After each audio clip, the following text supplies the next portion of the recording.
Hi, நான் உங்கள் சிந்துரம்யா. நான் இன்னைக்கு பொன்னூத்தம்மன் கோவிலுக்கு போன அனுபவத்தை பற்றியும் நான் கேட்டு தெரிஞ்சுக்கிட்ட சில சுவாரஸ்யமான தகவல்கள் பற்றியும் உங்களோட பகிர்ந்துக்க போகிறேங்க. இந்த கோவில் கோயம்புத்தூர் மாவட்டம் வரப்பாளையம்ங்கிற ஊரில் மேற்கு தொடர்ச்சி மலையோட அடிவாரத்தில் அமைஞ்சிருக்குங்க. இந்த கோவில் போகிறதுக்கு நம்ம தடாகம் வழியாகவும் வரலாங்க, கணுவாய் வழியாகவும் வரலாம். கோயில் அடிவாரத்தை நெருங்கும் போது இந்த மலையை பார்க்க பார்க்க அவ்வளோ அழகாக இருந்ததுங்க. நாங்கள் கொஞ்சம் நேரமாக கிளம்பிட்டதுனால கொஞ்சம் மிஸ்ட்டுமே இருந்தது. கோயில் அடிவாரத்திலே பார்க்கிங் வசதி இருக்குங்க. நம்ம கார் அங்கே பார்க் பண்ணிவிட்டு கொஞ்சம் தூரம் நம்ம நடந்து போகிற மாதிரி இருக்கும். போகிற பாதை கொஞ்சம் கரடு முரடாக தாங்க இருந்தது. யானைகளும் மான்கள் காட்டெருமை நிறைய வரக்கூடிய பகுதி தாங்க இது. நம்ம போகும்போது கேங்காக போகிறது கொஞ்சம் நம்மளுக்கு சேஃப் கூட. நம்ம இப்போ போயிட்டுருக்க பாதையில் அடிக்கடி யானைகள் வருங்க. காலையிலையும் சாயங்காலமும் யானைகள் வந்து இங்கே தண்ணி தொட்டி அமைச்சிருக்காங்க. அங்கே வந்து தண்ணி குடிச்சிட்டு போகுமா. மதிய நேரங்களில் வெயிலாக இருக்கிறதுனால அதிகமாக வராது. மலைக்கு மேலே பெருமுடிங்கிற ஒரு ரங்கநாதர் கோவில் அமைஞ்சிருக்குன்னு சொல்கிறாங்க. அங்கே மேலே போகிறதுக்கு நம்ம கவர்மெண்ட் கிட்ட பெர்மிஷன் வாங்கி தாங்க போக முடியும். ட்ரக்கிங் போகிறதுக்கு செமையான பிளேஸுங்க. ஃப்ரெண்ட்ஸோட தான் போகணும். கேங்காக போகிறது தாங்க சேஃபாக. யானைகள் அங்கே ரொம்ப அதிகமாகவே பார்க்கலான்னு சொல்கிறாங்க. கீழேருந்து போகும்போதே மயில்கள் நிறையா பார்த்துங்க. போகிற வழியிலையும் நிறையா மயில்கள் இருந்தது. பறவைகள் சத்தம் நிறைய கேட்டுகிட்டே இருந்தது. ட்ரக்கிங் போனவங்க கொஞ்சம் பேர் அப்போ தான் மேலேருந்து வந்தாங்க. என்னடா யாருமே காணும்னு கொஞ்சம் பயத்தில் தான் போனோம். ஆனால் அப்போ தான் கொஞ்சம் பேர் கீழே இறங்கி வந்தாங்க. நம்ம இப்போ படிக்கட்டுக்கிட்ட வந்துட்டோங்க. இங்கே ஒரு 100 ஸ்டெப்ஸ் தான் இருக்கும். நாங்கள் போகும்போது வெயில் அவ்வளோவா இல்லாதனால நாங்கள் கொஞ்சம் சீக்கிரமாகவே மேலே போயிட்டோங்க. கோவிலோட தல வரலாறு கேட்குறக்கே ரொம்ப சுவாரஸ்யமாகவும் அதிசயமாகவும் இருந்ததுங்க. கோயில் சுமார் 600 ஆண்டுகள் பழமை வாய்ந்த கோயில் சொல்லப்படுதுங்க. நூற்றாண்டுகளுக்கு முன்னாடி பொன்னம்மாளுங்கிற 12 வயது சிறுமி இந்த மலைப்பகுதியில் அவங்க அப்பா அம்மாவோட வசிச்சுட்டு வந்திருக்காங்க.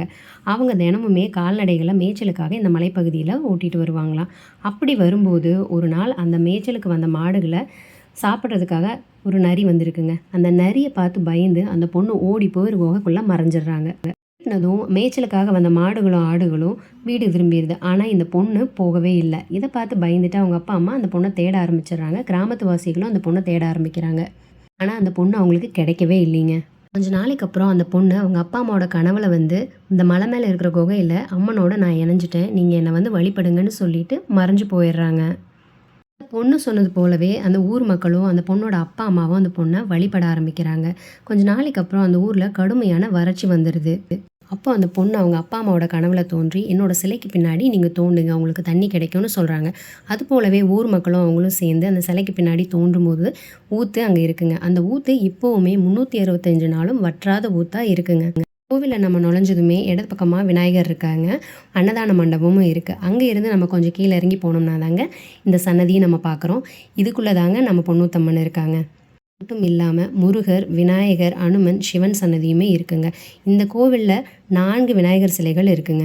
இந்த குகைக்குள்ளே இருக்கிற அம்மன் சிலை இந்த ஊர் மக்களால் செய்து வழிபடப்பட்ட சிலைங்க. உள்ளே இருக்கிற சுயம்பு தாங்க இங்கே தானாக தோன்றியது. பக்கத்துலேயே சிவன் சிலையும் நந்தி சிலையுமே இருக்குங்க. இந்த சுயம்பு சிலைக்கு பின்னாடி தாங்க அந்த ஊற்று வத்தாமல் என்றைக்குமே இருக்குது. கார்த்திகை மார்கழி மாதங்களில் நல்லா மழை பெய்கிற சீசனில் இந்த இடம் ஃபுல்லாகவே தண்ணியால் நிரம்பி இருக்குங்க. கோயிலுக்குள்ளே 3 பேர் மட்டுமே உள்ளே போய் வழிபட முடியுங்க. அதுக்கு மேலே போக முடியாது.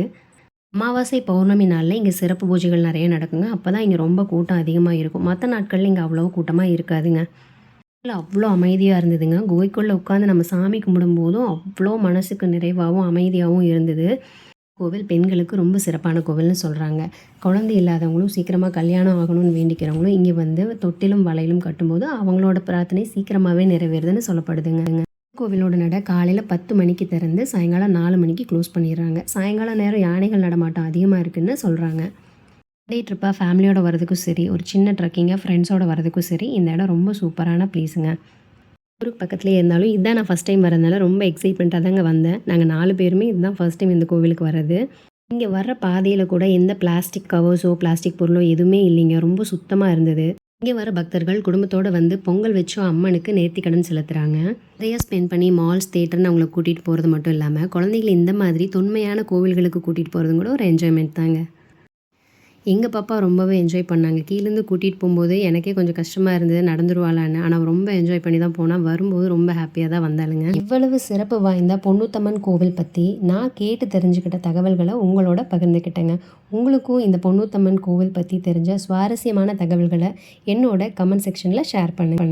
பச்சை பசேல்னு இந்த மலையோட இயற்கை அழகோடு சேர்ந்து அருள் பாலிக்கிற பொன்னூத்தம்மனோட கோவிலுக்கு இன்னும் வராமல் இருக்கிறவங்க கண்டிப்பாக இந்த கோவிலுக்கு உங்கள் ஃப்ரெண்ட்ஸோடவும் ஃபேமிலியோடவும் விசிட் பண்ணி பாருங்கள். நன்றி.